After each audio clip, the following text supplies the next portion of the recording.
En nuestras organizaciones vemos siempre que ingresan practicantes de las mismas universidades. ¿Qué podemos hacer para realmente generar un cambio real para que esa inclusión social pueda darse? Este mundo de multinacionales, si tú no tienes inglés, ya tienes una barrera de entrada muy grande. ¿Tú has sentido en algún momento en tu vida personal o profesional que has tenido que renunciar un poquito a tu autenticidad, a lo que te hace a ti único, distinto, por tratar un poquito de encajar en ese mundo más corporativo?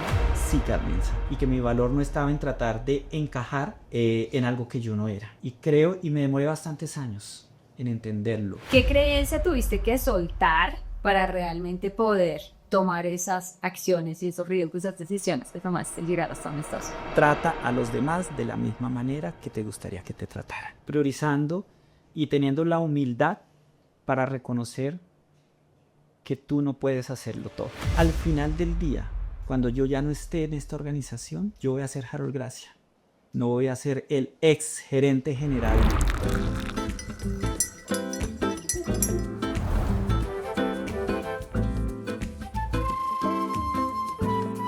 Bienvenidos a este nuevo episodio de Café Éxito. Hoy nos vamos a tomar este Café Éxito con Javier Glass. Él es el presidente de Sanofi para COPAC. COPAC es la región de Colombia, Ecuador, Perú, Centroamérica y Caribe. Y estoy feliz de compartir este cafecito con Harold, pero también una persona con la que conocí, la que trabajé en una compañía como Sanofi. Bienvenido, Harold, a este Café Éxito. Mesa, muchas gracias por la invitación y feliz de estar aquí contigo. Si tuvieras, Harold, que describir un poquito tu carrera y toda tu vida profesional con un café, ¿qué café escogerías? Uy, esa es una buena pregunta, Carmenza. Yo creo que escogería un café filtrado. Un café filtrado porque es un café que el resultado que obtienes es un café equilibrado. No encuentras notas amargas, no encuentras sabores cítricos muy marcados, pero genera un equilibrio muy lindo en el paladar. Y además un café filtrado, si quieres tomártelo, tienes que esperar, porque toma tiempo.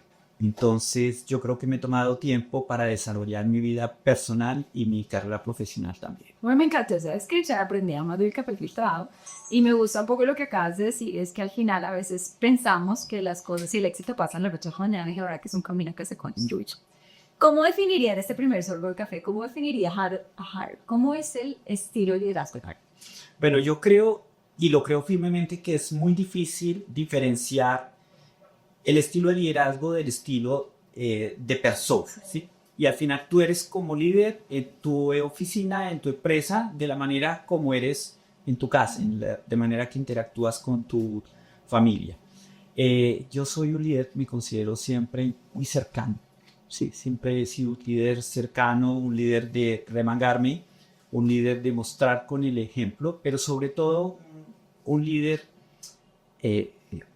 alguna vez que leí una descripción dije, ¿sabes qué? Esto describe un poco cómo me gusta hacer las cosas, un líder servil. En este tipo de organizaciones a las que pertenezco, al final del día terminas siendo un facilitador. Entonces a mí me gusta facilitar el trabajo de otros, pero sobre todo me gusta mucho ayudar a desarrollar a las personas, sí. Y ya en este momento de vida que tengo, soy muy feliz ayudando sobre todo a los que están iniciando su vida profesional. Bueno, y es que tú hablaste de algo que es súper interesante, es que cuando uno va avanzando en su carrera también va cambiando un poquito como la prioridad que uno tiene. Yo creo que uno arranca la carrera con una fuerza y una dinámica, porque quiere realmente poder acelerar y crecer rápidamente y después te va dando cuenta que lo que importa un poco es ese legado que uno empieza a construir. ¿Cuál es el legado que tú quieres dejar para el futuro? Carmen, esa es una pregunta muy linda, gracias por hacérmela, pero yo creo que para explicar el legado que yo quiero dejar, tengo que explicar o contar un poco quién soy yo y de dónde vengo. Yo soy una persona que pertenezco, como muchas personas de mi generación, a la primera generación profesional de su familia. Yo soy de un pueblo pequeño en el Tolima que se llama Chaparral, cuna de 13 expresidentes. ¿Quiénes son los entonces? Es curiosidad, ¿quiénes son los expresidentes más de Halloween por país? Gracias, Manuel Murillo Toro, Sí. Darío Echampía y un presidente del siglo, 2 siglos atrás y del siglo pasado, pero ya son 2 siglos atrás, José María Mero. Wow. Todos ellos transformadores. Oye, ¿qué tiene Chaparral aquí entre nos que crea líderes así tan exitosos y tan fuertes? Yo creo que tiene algo muy particular y es una convicción y una creencia muy fuerte por las libertades individuales. Claro. Para es un pueblo que ha sido liberal toda la vida, incluso cuna de algunos de nuestros males más grandes que tuvimos, cuna de la guerrilla de las FARC, Marquetalia, que es donde salió la FARC, queda muy cerca de Chaparral, pero es un pueblo muy libre en su pensamiento. Creo que eso ha generado un ecosistema ahí que lleva a que las personas quieran realmente defender lo que somos como personas y como pueblo. Creo que viene algo por ahí, además de un sistema educativo que funciona bastante bien. Pero cuando tú tienes la oportunidad de venir de provincia, llegas a Bogotá a estudiar la carrera profesional, como mi caso, comienzas a contrastar las diferencias sociales tan grandes que hay en nuestro país y comienzas a tener una conciencia totalmente diferente y abierta de las realidades que vive nuestro país. Y hoy por hoy el principal problema de Colombia sigue siendo la desigualdad social, que está ahí, está latente. Y yo tuve la oportunidad de desarrollarme profesionalmente en el mundo corporativo, que es un mundo que sesga mucho quién pertenece y quién no pertenece al mundo corporativo. Este mundo de multinacionales, si tú no tienes inglés, ya tienes una barrera de entrada muy grande. Y quiero volver al punto de legado. Yo tuve la oportunidad de pertenecer a estas organizaciones, desarrollarme en ello un camino que no fue fácil. Pero cuando lo veo, no muchos hemos podido hacer este camino. Yo creo que lo que puedo hacer por las generaciones que vienen, y es lo que estoy tratando de hacer desde la parte que me corresponde, es abrir el camino para que las compañías como a la que yo pertenezco y en general el mundo multinacional tenga mayor apertura hacia la inclusión social. Hablamos mucho y tú sabes que Carmen, tú has sido una banderada muy grande del trabajo de balance de géneros. Hablamos mucho de balance de géneros en Colombia, hablamos mucho de inclusión de población LGTBI más, pero hablamos poco de inclusión social. Y es tal vez el problema más grande que tenemos. En nuestras organizaciones vemos siempre que ingresan practicantes de las mismas universidades. Es que eso te va a decir, una de las preguntas que a mí siempre me han impactado en mi vida personal, que hace mucho en Colombia, es ¿de qué colegio saliste? ¿De qué universidad estudiaste? Y lo que tú acabas de decir es una realidad. Y es que si estudias en ciertas universidades, pues tienes más oportunidad, vamos a decirlo, como es cafecito de verdad. ¿Y tú de qué universidad saliste? Bueno, yo me vine de mi pueblo con una visión muy romántica de lo que iba a ser mi vida profesional y comencé a estudiar en la Universidad Nacional, que también fue un poco parte de la visión que tengo de este compromiso social, de inclusión. Y estudié física pura, que yo quería ser científico. Wow. Y como un científico, ¿no? Que quiere ser científico, termina liderando una compañía. Bueno, es una historia muy particular porque yo tuve una crisis vocacional y entendí en un momento de la vida que eso que yo esperaba y que quería hacer distaba mucho de las posibilidades que yo tenía en ese momento. Tomé la decisión de retirarme de la universidad, cambiar para algo que tuviera que ver con números porque era mi facilidad y terminé estudiando finanzas. Ok. Terminé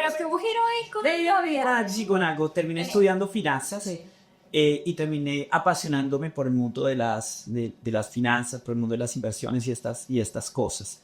Y yo terminé de estudiar Contaduría Pública en la Universidad Central. Una universidad, básicamente, que no está rankeada como de las top universidades de donde este tipo de organizaciones busca talento. Y yo creo que una dosis de preparación más una dosis de oportunidades en el momento correcto, pues me llevaron a esta carrera que hoy he podido desarrollar. Pero por eso digo, esta carrera que yo puedo desarrollar no es lo normal que ves en la industria. En la industria ves otro tipo de perfiles. Y digo, ¿cuánto talento no estamos perdiendo en las universidades de la región? ¿Cuánto talento no estamos perdiendo en las universidades de nuestro Pacífico, de nuestro Caribe? Y de personas que de verdad quieren y necesitan y están dispuestos a luchar por una oportunidad. Estamos peleando por talento todos en las mismas universidades, cuando estamos dejando de lado mucho talento y que nos puede traer una misión totalmente diversa sobre estas organizaciones. Entonces, ¿qué le podemos decir hoy a los líderes que también nos están escuchando acá? ¿Qué podemos hacer para realmente generar un cambio real para que esa inclusión social pueda darse? Yo creo que acá necesitamos ser empáticos con la realidad de nuestro país y también un poco salir de la zona de confort, ¿sí? Es que yo quiero que todos mis estudiantes en práctica vengan con un nivel de inglés nativo o que vengan ya con una formación muy fuerte en el mundo corporativo. Abrámonos, démonos la oportunidad, que si no hay un inglés perfecto, pues se los ayudo a desarrollar. Hoy hay tantas herramientas. ¿Dónde aprendiste tu inglés? En la vida. En la vida. Tradúceme eso para los que todavía no hablamos tanto inglés. ¿Cómo aprendes en la vida inglés? En la vida, ahora tu inglés se aprende en la vida enfrentándote a los ambientes en donde tienes que defenderte. ¿Sí? Yo estudié inglés un poco en la universidad, lo básico que se necesitaba para poderse graduar, en el Colombo Americano, en el British, pero sobre todo cuando tuve que pararme frente a un comité donde nadie hablaba español a presentar mi plan de negocios para un producto. O a pleques, o a echaba la bomba. Es un momento de sufrimiento yo con queso porque a mí también me pasó. Así lo es. Y yo siempre cuento la historia, me demoré 45 minutos para hacer un mail de tres palabras literales, que ahora pues lo hagamos en 5 segundos, pero porque es esa angustia, esa inseguridad constante de me van a juzgar, no me van a atender, mi acento es terrible, porque claro, te estás comparando con nativos y la realidad es que nosotros nunca ni seremos nativos en inglés. Lo importante es que tomemos acción y nos animemos, que nos sigan nuestra diciendo. Carmenza, yo aprendí algo de una jefe que tuve a quien quiero mucho. Que no hablaba el mejor inglés. Y en esa fase inicial donde yo estaba en este proceso de defenderme, me dio un consejo que yo lo repito y lo repito y lo repito a las personas que veo que sufren por lo mismo. Y me decía, Harold, que se den cuenta que tu problema es de idioma y no de ideas. Claro. Que se den cuenta que tienes unas grandes ideas, pero que lo que te está faltando son palabras para comunicarla. Pero es que a veces uno no cuenta esas ideas poderosas que tiene porque no cuenta las palabras para contar. Entonces me encanta el consejo, pero llevarlo a la realidad a veces cuesta. Yo creo que acá el mensaje que nos están diciendo es accionar. Sufrimos un poquito, pero después aprendemos y vamos ganando seguridad, que yo creo que es parte importante del proceso. Mira que ayer estuve en una conferencia en Medellín y conocí unas niñas muy lindas de un colegio público y ellas decían, estábamos en una universidad que no estaba muy reconocida en Medellín y me decían, no, es que mi sueño es llegar aquí, pero es muy difícil. ¿Qué podrías decirle a esas personas? Porque de alguna manera pueden vivir lo mismo que tú viviste, vienen seguramente de una zona de la ciudad, de una población que no es la más, digamos así, reconocida dentro del ámbito educativo, ahora quieren soñar con estudiar en una universidad como lo que tú viviste y obviamente llegar a tener una posición como la que tú puedes tener. ¿Qué les dirías? ¿Qué le dirías con esa niña que yo conocí al día? ¿Qué tendría que hacer ella? ¿Cómo es el paso a paso? ¿Qué hay que hacer para realmente poder llegar hasta donde estás tú hoy pasando por todo ese proceso? Mira, yo creo que ese es un proceso, o al menos lo visualizo de esta manera, de tres pasos. Y me alegra escuchar que estas niñas están en el primer paso y es soñar. Sí. Hay que soñar, tener la capacidad de soñar y soñar en grande. Si tú no sueñas, no hay forma de que lo logres. Si lo sueñas, al menos lo estás visualizando. 2, ¿cómo logras pasar de ese sueño a una posibilidad? ¿Y cómo se pasa de un sueño a una posibilidad? Tratando de aterrizar las cosas. Ok, muchas de estas universidades tienen planes de estudio para personas que son sobresalientes. El gobierno hasta hace un poco tuvo el plan de ser pilo para que le abriera la oportunidad inmensa a mucho talento que teníamos en la región de que accedieran a este tipo de universidades. Entonces, ¿cómo aterrizas ese sueño en una posibilidad? Y luego, después de que esto se vuelva una posibilidad, ¿qué hay que seguir haciendo para que se convierta en una realidad? Pero si tú no sueñas, esto nunca va a ser una posibilidad. Y si tú esto no lo conviertes en una posibilidad, nunca va a ser una realidad. Pero es que a veces los sueños están en más Salomé, así que un solito para Salomé se los está viendo, pero lo más importante es que a veces esos sueños se limitan por nuestras creencias, por las creencias de nuestra mamá, de nuestros amigos, de las personas que son cercanas, que nos dicen, no, es difícil. no, eso nadie le va a parar, no le va a poner atención, la oportunidad no es para usted. Seguramente tú tuviste esas mismas creencias y esos mismos miedos en algún momento de tu vida. ¿Qué creencia tuviste que soltar para realmente poder tomar esas acciones y esos riesgos, esas decisiones de tomar llegar hasta donde estás? Mira, yo lo primero que tengo que decir aquí un agradecimiento grande a mi papá y a mi mamá, que ellos siempre soñaron con que sus hijos iban a ser profesionales. De nuevo, somos con mi hermano la primera generación de profesionales en la familia. Esta idea no la transmitieron. Yo creo que ellos lo visualizaron, lo soñaban, lo aspiraban, sin darle mucha forma. Creo que la responsabilidad de mi hermano y mía fue darle forma a esos sueños que nos transmitieron nuestros papás.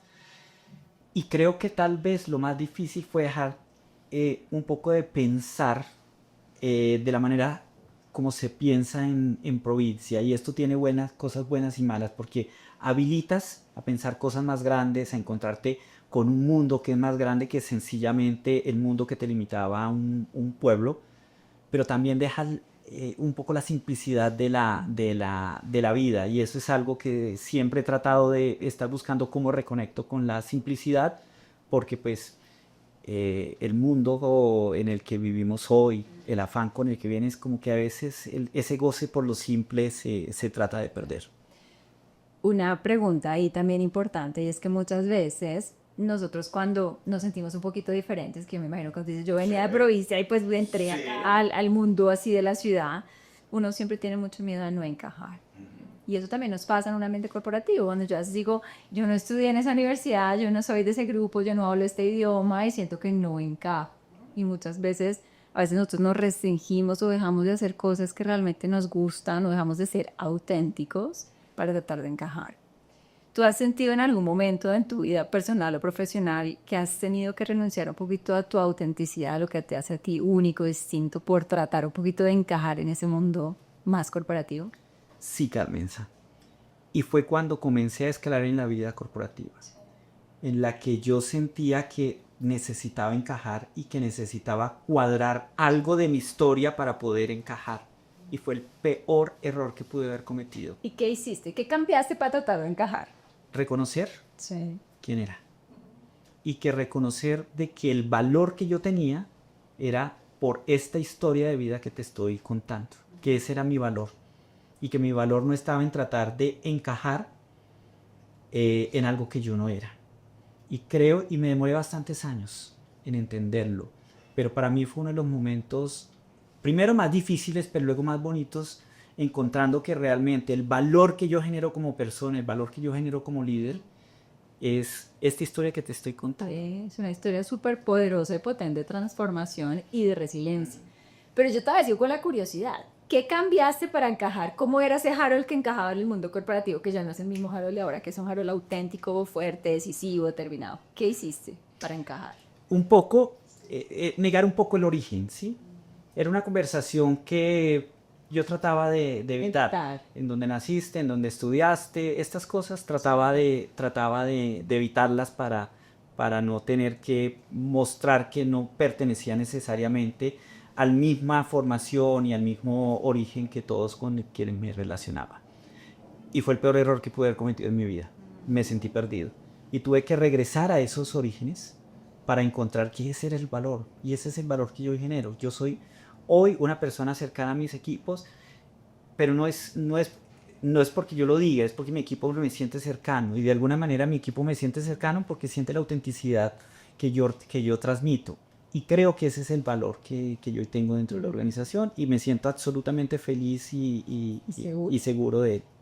Y es que algo muy importante, y es que la autenticidad al final es lo que realmente genera la conexión con las personas. Y la conexión es la base del liderazgo humano, del liderazgo realmente transformacional. Entonces ahí nos está dando un ejemplo clarísimo de que hay que apostar y creer y sentirse tranquilos y seguros de lo que nosotros somos, porque no tenemos la necesidad de encajar en moldes o en estereotipos. Así Y es. nos pasa a todos, no solamente a ti, sino que tal vez a las mujeres, a mí me pasó muchas veces, donde tal vez no era el origen, porque no, tal vez no nací en Chaparral, pero al final tenía muchos estereotipos sobre mi forma de actuar, mi tono de voz, la forma como debería encajar, las emociones que debía mostrar y todo lo que simplemente vamos creando alrededor del mundo corporativo, que al final simplemente no nos deja sacar lo que realmente somos en el corazón. Bueno, ¿casado por cuántos años?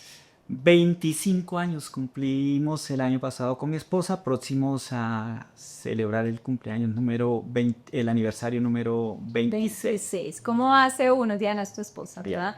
¿Cómo hace uno para estar 26 años casado con Diana con tantas ocupaciones, tantos viajes, tantas cosas que el mundo corporativo también demanda en estos roles como los que has tenido de gerente general? ¿Cómo hace uno para mantener una relación por tanto tiempo? Priorizando lo fundamental en la vida. Y hoy suena de alguna manera fácil decirlo, pero cuando uno ve el proceso, no es tan fácil. Tenemos un matrimonio de 25 años, como todos los matrimonios, con momentos altos y con dificultades que hemos sabido sortear. Una de ellas hace cerca de 18 años, cuando mi esposa trabajaba y viajaba mucho, yo trabajaba y viajaba mucho. Había nacido nuestro primer hijo y las cosas se estaban complicando porque no lográbamos ese equilibrio entre pareja, padres y desarrollo profesional. Todo al mismo tiempo. Todo al mismo tiempo.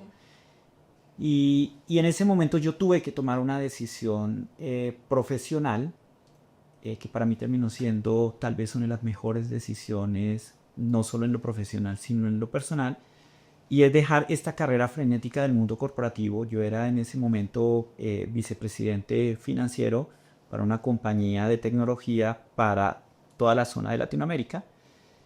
Me tocaba viajar mucho y tomé la decisión de dejar esta compañía por perseguir el sueño de una startup, de una pequeña empresa de biotech americana, que fue mi ingreso a la industria farmacéutica, porque estaba buscando un equilibrio diferente. Esa compañía fue un éxito, creció a nivel mundial, tanto que Sanofi nos compró y yo llego a la corporación a la que estoy hoy vía esa adquisición. Pero fue una compañía que me enamoró desde el primer momento por la filosofía que tenía de cuidado del empleado, pero sobre todo foco de trabajo en el paciente. Y tuve que dar ese vuelco a mi vida y pudo haber sonado que yo estaba retrocediendo profesionalmente, y sí, pero porque estaba priorizando mi relación con mi esposa y el nuevo rol como padres que estábamos encarando. Entonces creo que realmente ahí tenemos que hacer trade-off importantes en la vida para lograr ese equilibrio. No es ni lo uno ni lo otro, creo que es lo uno y lo otro, pero en diferentes momentos. Y creo que ahí, en saber manejar ese equilibrio con la pareja, está parte del secreto. Y otro elemento que mencionas muy importante que a veces las personas también ignoramos es que todo el mundo va en esa como carrera ascendente y la realidad es que el éxito profesional no es una línea ascendente 100%, a veces tú tienes que parar, tienes que bajar, tienes que estar en paralelo para poder crecer mucho más. Y algo que tú estás diciendo acá es que lo que parecía ante los ojos de muchas personas, como diríamos, un poquito un cargo más bajo por otras razones, después también te dio una potencia distinta y te dio un aprendizaje para estar hoy donde estás. ¿Llevas trabajando como gerente general por cuántos años? Ya cerca de 15 años. ¿Y cuál ha sido la decisión más difícil que has tomado como gerente general en este tiempo? Yo creo que en todo este tiempo han sido muchas las decisiones difíciles que haya tenido que tomar. Pero tal vez las decisiones, y no una en particular, sino muchas decisiones, cuando tiene que ver con gente, son las más difíciles. Uno se puede imaginar que las decisiones más difíciles es el mega negocio, en donde está en juego muchos millones de dólares, pero no son esas. Creo que las decisiones más difíciles tienen que ver con personas. Hoy el mundo que vivimos cambia rápidamente, las organizaciones cambian rápidamente. Y estamos en todo momento en procesos de reorganización, y en todos estos procesos de reorganización muchas veces personas que vienen desempeñándose bien en la organización, pero únicamente porque se fusionan responsabilidades, terminan perdiendo su trabajo. Y estos son momentos que son difíciles para la organización, difíciles para las personas y difíciles para los líderes que tenemos que tomar estas decisiones. Yo creo que en general, cuando las decisiones impactan la vida de nuestros colaboradores, sus familias, por decisiones de negocio, es tal vez Momento difícil. los momentos más difíciles. ¿Y cómo hace uno? Porque todos hemos tenido de alguna manera cuando gerenciamos compañías tener que tomar decisiones difíciles. Y todos al final entendemos que hay un racional atrás, desde la vista del negocio, desde el crecimiento, la rentabilidad, pero cuesta un poco al final porque sabemos que son familias, personas que seguramente son cercanas incluso a nosotros que se están afectando. Y eso genera mucha presión interna para el líder que está tomando la decisión. ¿Cómo se mantiene cuerdo Harold en esos momentos tan difíciles? Porque tomar decisiones sobre organizaciones genera una carga energética también fuerte. ¿Cómo haces tú para mantener un poco este balance y mantener el foco en lo que es correcto en la decisión? A ver, Carmen, a mí hay varias cosas que me funcionan. Y todas tienen que ver con algo y es ser humano. Primero, cuando los líderes tenemos que tomar estas decisiones, muchas veces no tomamos la decisión, ejecutamos la decisión, porque la decisión ya fue tomada a otro nivel de la organización. Entonces, en ese ejecutar la decisión, ahí es donde digo que a mí me sirve mucho ser humano. Y es siempre pensar que en un momento difícil como este, la persona que está siendo impactada por la decisión requiere de parte de la organización y sobre todo de su líder que le está dando la cara, demasiada empatía. Y yo siempre recuerdo en esos momentos una de las máximas del management que yo aprendí en la vida y lo aprendí de mi abuelita cuando yo tenía 7 años. Trata a los demás de la misma manera que te gustaría que te trataran. Entonces, siempre me pongo en los zapatos de la otra persona. Tratar de entender cuál es la preocupación, cuál es su situación personal, para tratar de ser lo más empático posible, pero no un empático de libro, sino un empático de corazón, ¿sí? Porque realmente me está doliendo tanto la ejecución de esto como la persona que se está viendo impactada. Y creo que cuando al final del día tú tomas la decisión y manejas estos procesos con respeto hacia la persona, con generosidad frente a lo que a la decisión que está tomando la organización y se puede entregar, creo que eso te permite a ti como persona irte tranquilo esa noche y poner tu cabeza sobre la almohada y tener un buen sueño porque tu conciencia está en paz frente a cómo manejaste la situación. Y es que yo he visto y he escuchado mucho caso todavía de líderes que ni siquiera, por ejemplo, le dan la cara a la persona cuando las despide, que les mandan al asistente, el asistente que les entregue una carta. Yo digo, Dios mío, pero ¿en qué momento perdimos Esa humanidad? la humanidad? De acuerdo. Pensamos que las personas, porque a todos nos puede pasar, incluido a todos los que lideramos las organizaciones, en algún momento nos va a llegar, es la realidad. Y entre más entendamos cómo se hace ese proceso, más sabemos cómo podemos ayudar y cómo en algún momento, si eso nos toca a nosotros, también lo podemos manejar de mejor manera. Sí, y cómo podemos ayudar a nuestros líderes a que manejen estos procesos. No sé, pero Muchos sí, nunca es fácil. Muchos es la primera vez que lo afrontan. Y a mí me lo preguntan, después de haber afrontado estos procesos tantas veces, ¿qué se siente? Le digo yo, se siente lo mismo que la primera vez. Nunca terminas de acostumbrarte a esto. Es que nunca, porque al final hay personas y uno sabe que detrás de las personas hay familias. Y yo creo que eso es algo que nunca por eso podemos olvidar. Y no, al final no podemos tener miedo de enfrentar esas conversaciones, pero tenemos que manejarlas con mucha empatía y con lo que tú dices, con la generosidad que podamos al máximo nivel para ese momento difícil que Así es. Bueno, este es un cafecito lleno de verdad, aquí nos vamos a atrever, vamos solamente a la verdad. Si le preguntáramos hoy al equipo de Harold, ¿qué es eso que Harold tiene que cambiar? Ojalá, Harold me encanta, es súper cercano, pero esto me encantaría que Harold cambiara para potenciar mucho más su liderazgo. ¿Qué hacerías? Uy, qué buena pregunta. Yo creo que en esto tú nunca terminas de aprender.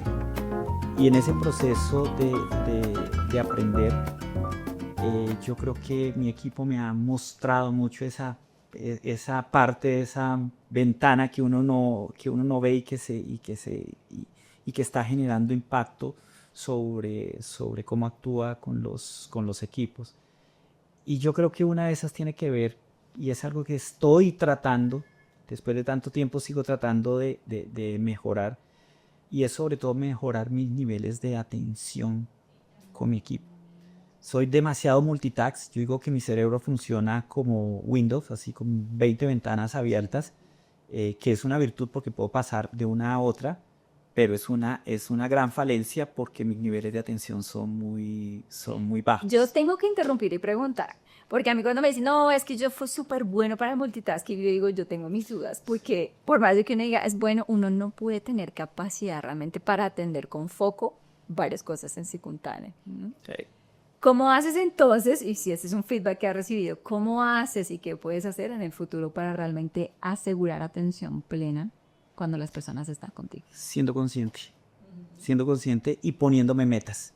Entonces, yo estoy aquí sentado en esta reunión, entonces, por ejemplo, No, este aparatico, entonces ya no lo dejo acá en el bolsillo porque me va a estar vibrando y teniendo un gran problema de atención. Entonces hoy lo estoy tratando de dejar en mi maletín, allá guardadito, que ni siquiera me entere que esto está funcionando.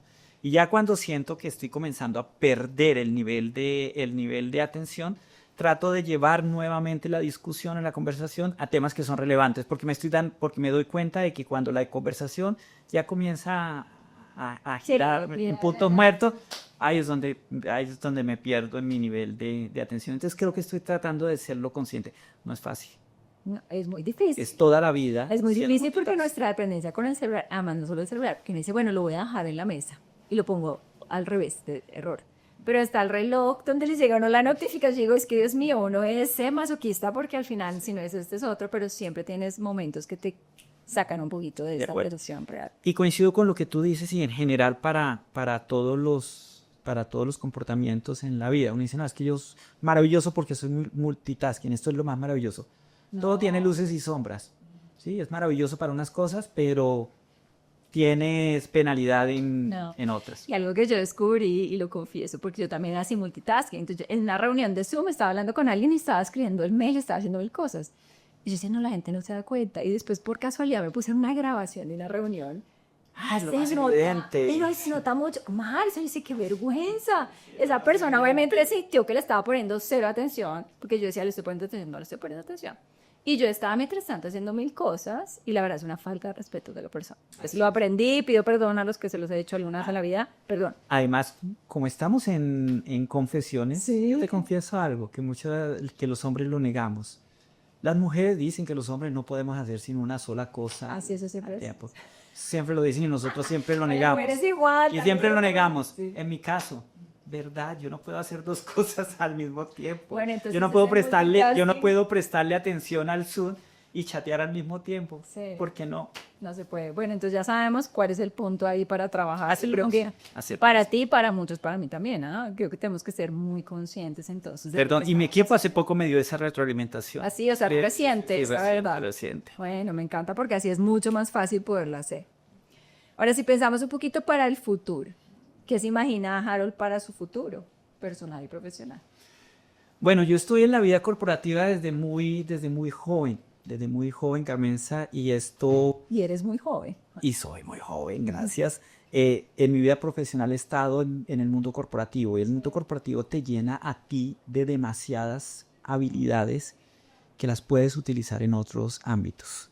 Yo quiero seguirme desarrollando en el mundo corporativo, siento que tengo todavía mucho que darle a este tipo de organizaciones, pero también hay otras cosas que quiero hacer, y esas cosas que quiero hacer de una manera más intencional, es devolver a esta sociedad lo que esta sociedad me ha dado. Y lo quiero devolver en diferentes niveles. Primero, cuando ya no esté más en esta carrera corporativa del mundo multinacional, hay muchas compañías colombianas. Muchas que tienen el sueño de internacionalizar, pero lo tienen como un sueño. Y creo que ahí yo tengo mucho para ayudarles a estas compañías de que ese sueño lo conviertan en una posibilidad y luego en una realidad. Me gustaría mucho ayudar a la empresa colombiana para que se internacionalicen, se vuelvan multilatinas, se vuelvan multinacionales, porque ahí hay mucho que yo puedo ofrecer. Número 2, hoy mismo, parte de lo que estoy haciendo y trabajando es con estas nuevas generaciones, ayudándole a desarrollar, ¿sí?, estas habilidades más blandas, que de conocimientos específicos, porque hoy en día hay muchas experiencias, hay muchas cosas que tú sabes por la experiencia y que las puedes transmitir fácilmente. Entonces, Parte de los retos que yo tengo hoy es cómo encuentro espacios en mi agenda para dedicarle más tiempo a esto. Y tercero, algo de lo que yo ya había hablado, desde este rol, desde la influencia que tengo en la industria sobre este rol, cómo le abrimos las puertas a ese talento que tenemos en las regiones que están buscando oportunidades y que muchas organizaciones somos mezquinas cerrándole esa oportunidad. Bueno, yo me uno a eso, me encantaron nada más esas visiones de futuro que tienes y en lo que podamos contribuir nosotros también para generar ese espacio real de inclusión social, hay que hacerlo. Tenemos que elevar nuestra voz también para que eso pueda ser una oportunidad para muchas personas. Y también ese sueño que tienes tú es el mismo sueño que tengo yo. A mí me encantaría poder ayudar a las empresas más pequeñas y medianas a escalar, a realmente crecer y a tener una visión muy distinta, porque acá hay tanto talento en nuestro país, tantas oportunidades que se pueden capitalizar, pero a veces nos hace falta conectar de manera correcta. Y hoy tienes 2 hijos. Sí. Tu hijo mayor está estudiando incluso en Barcelona, me decías. Sí. ¿Cuál sientes tú que ha sido como ese mayor legado de padre a hijo que estás dejando para ellos? A ver, y aquí sí tengo que mencionar que en la crianza de nuestros hijos siempre hemos estado muy alineados con mi esposa y siempre lo dijimos, nosotros estamos formando personas de bien, personas que sean capaces de darle a la sociedad más de lo que la sociedad les ha dado a ellos. Y creo que desde pequeños siempre hemos trabajado mucho el tema de principios, y trabaja mucho el concepto de lo que es bueno, de lo que es malo, de lo que es correcto, de lo que no es correcto. Y tú crees que, y tú esto lo haces de manera constante a lo largo de la vida de tu familia, y cuando ya están grandes como nuestro hijo que está en Barcelona y comienza a ver la independencia, la forma como comienzan a ver el mundo, como padre comienzas a decir, ¿sabes qué? Valió toda la pena este trabajo que hemos invertido, este tiempo que invertimos en ellos. Siempre los hemos creado y formado y ojalá que la vida nos permita ver que no nos equivocamos en esto, en que sean personas que sean capaces de ver la sociedad a la que pertenecen con generosidad, con empatía y con sentido de humanidad a las demás personas que tengan. No, es un legado muy bonito. Y algo que me llamó la atención cuando me contaste tu historia un poquito de dónde vienes y hasta dónde has llegado, ¿cómo se mantiene uno con los pies en la tierra? Porque a veces uno también dice, bueno, cuando ya empecé a tener un poco más de éxito, seguramente más dinero, más posibilidades, más viajes, más cosas, ¿cómo se mantiene Harold con pies en la tierra, con esa humildad que demuestras? ¿Qué haces para siempre asegurar eso? Qué pregunta tan difícil, nunca lo había pensado, pero yo creo que no perder conexión con lo que uno realmente es. Y esto lo hablamos con mis hijos, tener la capacidad de disfrutar esos grandes momentos que te ofrece la vida, pero también esos momentos sencillos. Saber que tener la experiencia de viajar en vacaciones a Europa, por ejemplo, ¿sí? Se puede disfrutar tanto como se puede disfrutar un paseo a ir a visitar a los abuelos a Chaparral, ¿m?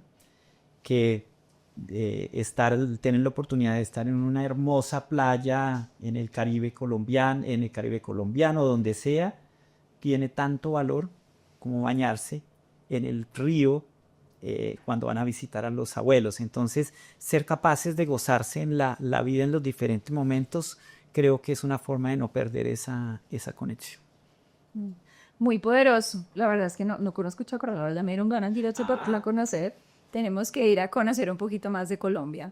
Bueno, ya estamos llegando entonces al final aquí de este cafecito. La verdad es que me lo he disfrutado mucho, he aprendido mucho de ti, Harold. La verdad es de tu sencillez, tu autenticidad. Creo que nos dejas un mensaje muy poderoso a todos nosotros de la necesidad de creer en lo que somos, de soñar, de apostar por ese sueño y de obviamente trabajar para lograrlo accionando cada momento. ¿Cómo manejas ese equilibrio entre esa vida profesional y esa vida personal? Porque además de los asados, sé que te gusta montar bicicleta, sé que eres un deportista, con hijos, con familia, con todo lo que haces. ¿Cómo manejas ese equilibrio? Priorizando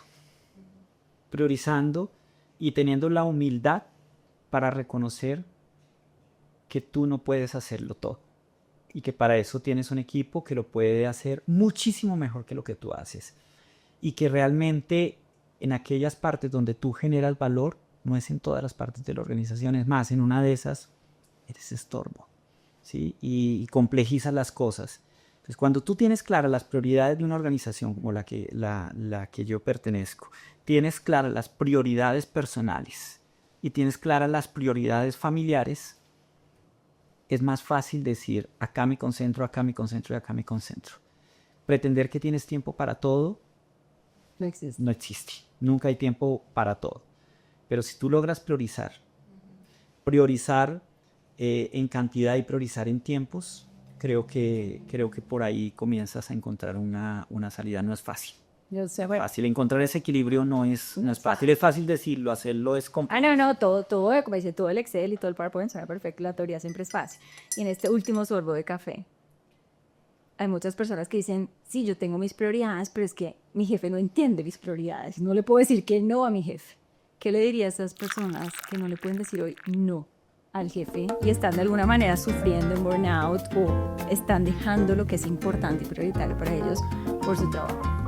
¿Qué podrían hacer esas personas, de acuerdo a tu experiencia, cómo manejar esa situación? Mira, lo hablo desde mi experiencia personal. Si hay algo que yo valore en los equipos, es algo que yo llamo el coraje gerencial. Y es el poder decir no, estoy de acuerdo, o no, tengo una visión diferente para esto. Y aquí tengo que decirlo. Los colombianos somos muy empáticos. Nos cuesta decir que no. Y nos cuesta decir que no. Y damos vueltas y damos vueltas y damos vueltas y damos vueltas y no decimos que no. Entonces, eso es algo que culturalmente nos cuesta. Yo viví 5 años en Argentina y si hay algo que me encantó de la cultura argentina es que son capaces de poner los puntos claros, hablan claro. Muchas veces la gente tiende a pensar que hablan duro o crudo. No, hablan claro. Y saben diferenciar muy bien los problemas de la relación de las personas y ponen los puntos difíciles sobre la mesa con una facilidad. Entonces, de ahí aprendí yo una alta valoración del poder de la diferencia, ¿sí? Si yo no estoy de acuerdo, expreso que no estoy de acuerdo, pero como digo yo, el que se opone propone. No es solo esto, no estoy de acuerdo, sino no estoy de acuerdo por esto, y creo que esto puede ser una mejor salida. Entonces, tengamos el coraje gerencial para decir que no. Si hay algo que odiamos los jefes son los comités de aplauso. Que vamos para el abismo y todos nos están aplaudiendo porque vamos para el abismo. No, ahí estamos equivocados. Pero eso es tú, no todos los gerentes, hay muchos gerentes que adoran los comités de aplauso, así que nos estás dejando también un mensaje fuerte, Puch, para que realmente tenemos que aprender a escuchar y dar esa oportunidad a las personas de decirnos, estamos o no en el camino correcto. Gracias, Harold, por este café. Ha sido un privilegio para mí conocerte un poco más allá de lo que nos conocíamos en la organización, conocer realmente quién es Harold, quién está detrás del título. ¿Quieres compartir cuál es tu mantra personal a los demás para que tal vez podamos usar ese mismo mantra a nuestro favor en nuestro desarrollo? A ver, yo digo, si siempre lo pienso de esa manera, no hay una persona en lo profesional y una persona en la vida familiar y personal. Somos uno solo y creo que por ahí estoy cerrando un poco como abrí esta conversación.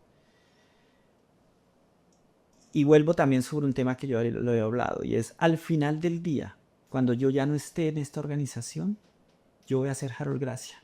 No voy a ser el ex gerente general de Sanofi. Sí. Yo soy Harold Gracia, yo seré Harold Gracia. Entonces quiero que más adelante en la vida me vean de la misma, mejor que hoy me vean de la misma manera que me vean adelante en la vida. Ah, mira, allá va Harold Gracia y no allá va el exgerente general de Sanofi. Entonces mi mantra es trabajar en lo personal y que lo profesional tan solo sea un espejo de lo que es mi vida personal. Wow, tremendo mensaje y yo estoy 100% de acuerdo contigo y lo he aprendido a través del fortalecimiento de mi propia marca ejecutiva, esa marca personal, que realmente lo que importa no es el título, es lo que nosotros somos, lo que transmitimos y sobre todo lo que generamos en las otras personas. Gracias, Harold. Ha sido un placer compartir este cafecito contigo. Ahora quedamos comprometidos con un cafecito con barril para un chicharrón espectacular. Y bueno, nos vemos. Gracias de verdad por compartir todo tu gracias a ti por invitarme a tu espacio. Bueno, y ustedes, si les gustó, ya saben, compartan o suscríbanse al canal. Saben que cada semana tenemos un nuevo episodio para aprender e inspirarlos en estos cafecitos que son realmente charlas de liderazgo. Un abrazo. Chao, chao.